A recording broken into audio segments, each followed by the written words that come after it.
a sonnet in response to Ghislaine Howard's The Washing of the Feet. Judas has his feet washed. I count the numbered hairs upon his head as he bends o'er the bowl to wash my feet. Between us, growing silence feeds my dread of his response at proof of my deceit.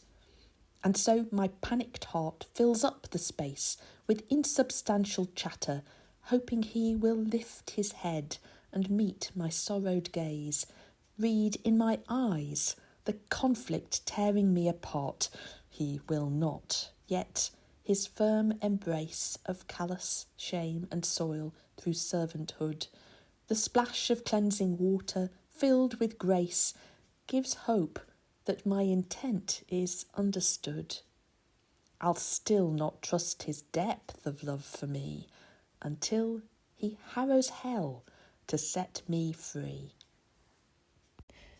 Who is the disciple having their feet washed in this picture?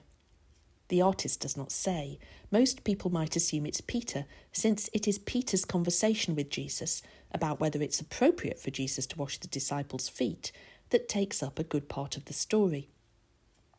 But the more I looked at the picture alongside the gospel account, the less convinced of this I became. The body language of the figure instead put me in mind of people prattling on at the hairdressers.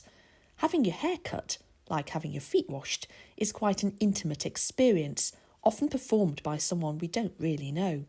My theory is that the superficial conversation nearly everyone seems to engage in when in the salon chair is a way of overcoming the potential awkwardness of this entry into personal space. That led me to wonder what it was like for Judas to have his feet washed by Jesus that night. Awkward in the extreme, I'd have thought. Throughout Christian history, Judas's story has raised the same questions which are beyond definitive answer. Why did he betray Jesus? What did he think would happen? What choice did he really have? This sonnet goes no further towards providing an answer, but I did conclude that whatever was going on for Judas that night, it must have been a struggle for him. I could not believe he would spend years in the company of Jesus and not worry how Jesus would respond to his betrayal. The final lines are inspired by a possibly apocryphal story, but one which still gives me food for thought.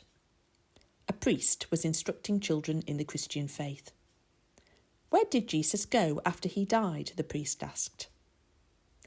"He went to hell to find his friend Judas," came a child's reply.